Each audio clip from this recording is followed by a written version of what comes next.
Here, where do we go? Down here, this is where the HAIKOMS people lived. Khomob is this whole area here.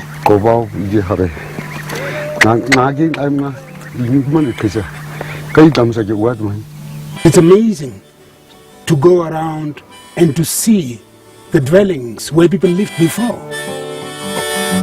Humans also coexisted with animals here, and they took care of them. And the animals also provided for them. Where people coexisted with nature, with the animals, the giraffe, the elephant, the rhino, the lion, the zebras, oh, you name them. Hierdie is 'n park. Dis nie 'n hele land meer. Dis klaar. Toe die HAIKOMS gehoor het dat die polisie is op pad om hulle nou te kom gevange neem, het hulle gesê hulle gaan nou hulle teesit en hier het hulle gesit en wag tot die polisie gekom het en toe het hulle hier 'n geveg aangesit met die polisie vanuit hierdie that roamed wild here. Today there are no people living in Etosha. Back then there were many sharing in Etosha's breathtaking wealth, and they had no idea the reserve even existed. We are from Colorado in the United States, and the year is 1925. My name is Paul Hofler. I'm the cameraman on the Denver African Expedition. We are here in Southwest Africa to take a trip back in time, to discover the missing link between modern man and the higher apes, and to bring back proof. These are notes from my diaries, and these are some of the photos and films we made. One feels that one is taking part in something big, something well worthwhile.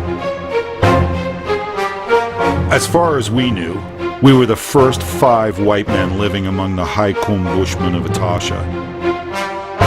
The images we brought back home would shape perceptions of Africa for decades to come. The Denver African Expedition would inspire an enormous number of hunting trips to Africa.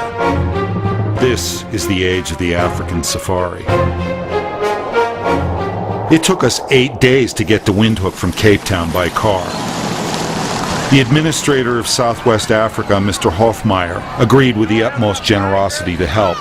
As he told us, the tourist of today will be the settler of tomorrow, and so he rolled out the red carpet.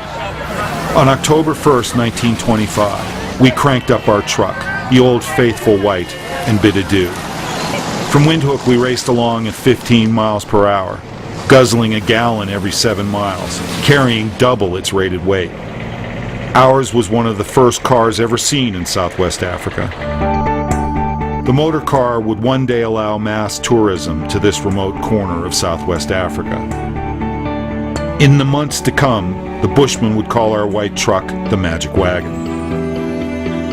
A month later, on November 1st, 1925, we arrived at Namatoni. Our first sight of the pan surprised everyone. It stretched far into the horizon, looking like the ocean itself. It is a remarkable sight never to be forgotten. Probably nowhere else in the world can you stand in one spot and see so many game animals. In one view I took, there must have been 5,000 animals.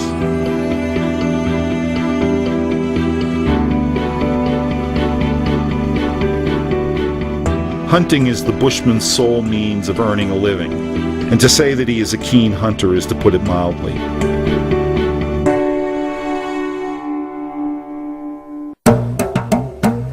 We gathered together 107 HAIKOMS Bushmen in one village, and a drama of Bushman life unfolded. It embraced home life, dancing, and hunting. It was found that the HAIKOMS are natural actors. They entered into the spirit of the thing and needed no coaching.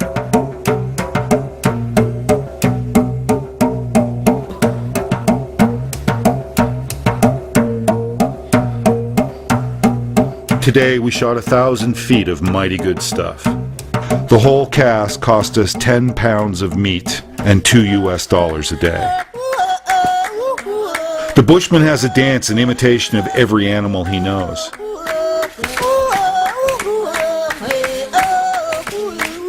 It will surprise the folks back home when they see these dances on the screen.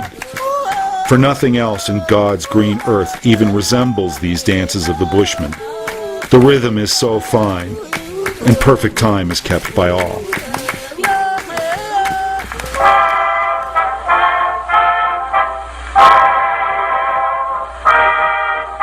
Today we filmed a remarkable scene of Bushmen gathering around a gramophone.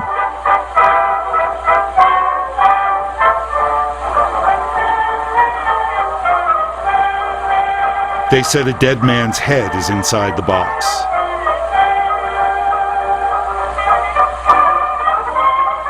They wanted to keep listening, but we explained that the man inside is tired and would not work anymore.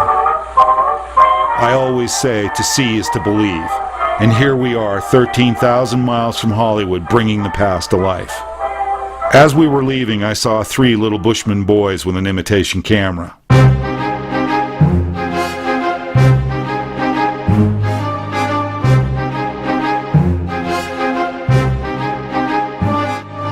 We who have just returned from the Mystery Lands, from the depths of the Kalahari Sands, where Earth's primitive man, the Bushman, is still living today, as they did 20,000 years ago.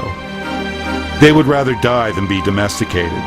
I predict the Bushman will die out within 20 or 30 years. Whether the Bushman will survive is for the future to decide. But there was a mass audience waiting to experience the African adventure.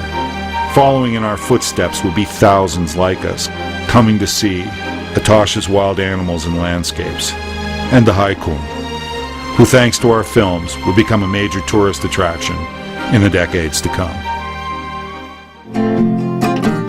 In 1948, the National Party came to power in South Africa, and the policy of apartheid officially began. This was to be an era of discrimination and segregation, when people were forced into homelands, eking a living on the edges of the country and on the edges of the economy. In Etosha, the whole object was to get the HAIKOMS to leave the game reserve so it could be turned into a national park and become a world-famous tourist destination. Stadig, elke jaar het die ding verander. Nou die wet, hy kom weer, hy sê, grootdrage diere mag nie geskiet word nie. So sê, elande, het is nou 1950, die jaar. Die natuurbewaring begin nou die jaar. Toen sê hulle, julle moet kom ook wil doen. Tot hulle die mense by mekaar gekry het. En by Namatoni is ook self. Namatoni. Jan was een klein seun geweest, hy het dit ook gesien. Is ook by mekaar gemaak. Al die HAIKOMS moet nou trek na Namatoni toe. Ons is klink is, ons weet ons nie wat gaan aan nie. Hulle skiet vir ons as zebra, mooi. Ons moet sing. Ons moet sing. Elke aand se dans. Ons word nou mak gemaakt. Ons baie vlees, baie suiker, baie tabak. Nie meer alles, broodmeel. Ons ding is lekker. Ons skiet vir julle, ons sal vir julle voer. Julle moet nie meer skiet nie. So werk ons. Nou by Okokoyo is baie mense, baie, allemaal trek daar so. Voet, stap, Norris, aanrij, so gaan dit aan. Ons is blij nog, Willem Dauxab moet nog afgegeven. Willem Dauxab daar bij die politie afgegeven. Honde moet jullie doodslaan, slaan jullie dood. Kiris, honde is dood, weglaai. Daar is ons kinders, ons denken, wat gaan aan nou? Onze honde is dood. Ons was ons lief van die hond. Ons heil, mijn hond. Net zo. Nou die dag uitgebreid. It is the order of the administration that you move out of Game Reserve number 2. Reason being that you are destroying the game. You may go into the police zone and seek work on farms. If you are still in the game reserve after May 31st, 1954, you will be arrested for trespassing and put in jail. None of you will be allowed to return to the game reserve number 2. There is no appeal against this order. The Native Commissioner, Mr. Edis, January 31st, 1954.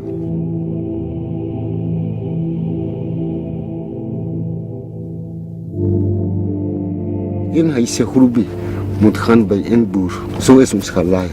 Het gelaai. Weggevat. Tot nou vandag toe. Weg. Maar die ou mense het al die dag gedink, nee man, ons sal miskien weer terugkom. Daar is hek. Hulle het begin met die draad. Eers kort draad gespan. En daarna weer lang draad. Julle kom nie in, net by die hek in. Julle kom nie in, hierdie is 'n park. Dis nie aan julle se land meer, dit is klaar.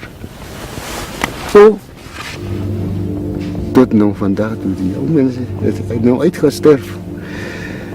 Nou ons wat nou oor is, ons het daarom so gesien. The apartheid regime cut up Etosha to make way for the newly established tribal homelands. Homelands that will segregate people from each other and from their wildlife, forcing them to work on the mines and farms to the south of Etosha. Hulle het nie almal uitgesit nie. Hulle het 'n paar werkers gelos wat werk vir die regering. So het ons ingekom, maar sit nou inkom vir die natuurbewaring wat nog sterk geword het, en het gevra wat sy ding is, nee, ek is boesman, hierdie is my familie. Alright, dan moet jy werk.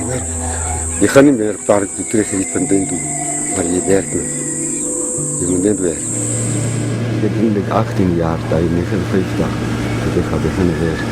Paai gebouw, al hierdie paai rondom die pan, hierdie hele area, sy paai het ek gedoen. Ek het self gedoen, daar was nie paai toe ek begin werk, daar was nie paai, daar was net die twee spore wat en al hierdie paai die wat ons weg, die area het op die plaats gekryg.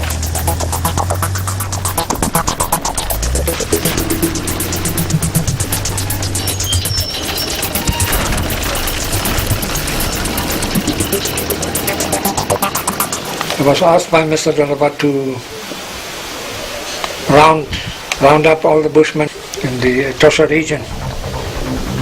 The wild bushmen were using the water oil Khomob. At that time it was secret water oil for the bushmen. The white people didn't know about it. We found the tracks, we followed the tracks. That evening I spoke a lot to Oreseb, and he told me the whole story. Why they were in the game reserve, the whole history of the bushmen there.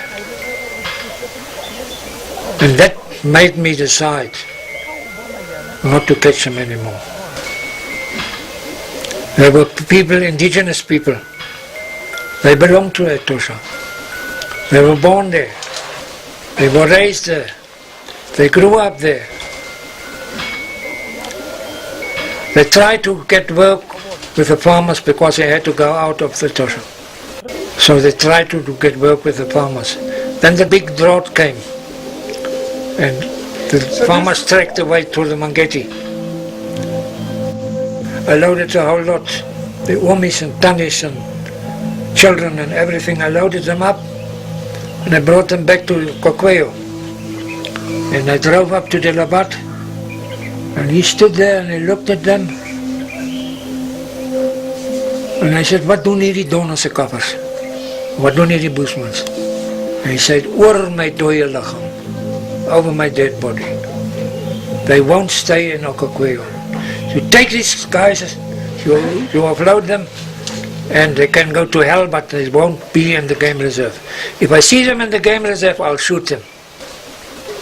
And he was running among these old bushmen and pushing the barrel underneath the nose of each one. I'm going to shoot you, I'm going to shoot you, so you skit your bricks on the copper. He ordered me to load them up and to bring them to Mbika. I said, but just remember one thing. Wherever you meet me, don't run away. I'm your friend. Don't run away. Stay, and if I call you, come. I will never ever catch you again. They went back into the game reserve. I asked Agharop where will we find them, and he told me, and he showed me the places. I always brought mini meal and tobacco and sugar, brought it to them, and They were hunting, of course, mainly zebra. That is not an endangered species. Plentiful of that game in Etosha.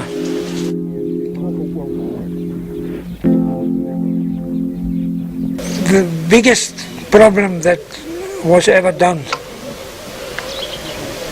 was to take the Bushmen out of their original living way of living. It's a development for us all. When we talk about Etosha being an asset, it's an asset for us all, including the San people. One would wish to see if there are some developmental infrastructures being put up in Etosha to involve the HAIKOMS people who had been there, so they can be part and a parcel of the development. A development which is aiming at benefiting all the people, including the HAIKOMS and the others. The indigenous people of Namibia, and this is important in the context of perhaps Saskatchewan, were on their own land, by and large. The exceptions were the Nama here, the Herero there, the Damara and the San, who are over here, San being Bushmen, who were pushed out of their land in central Namibia by the Germans. The German farmers then are the, what is this, dark brown? Etosha became the front line. This was to be the final showdown. Whoever controlled Etosha controlled the country.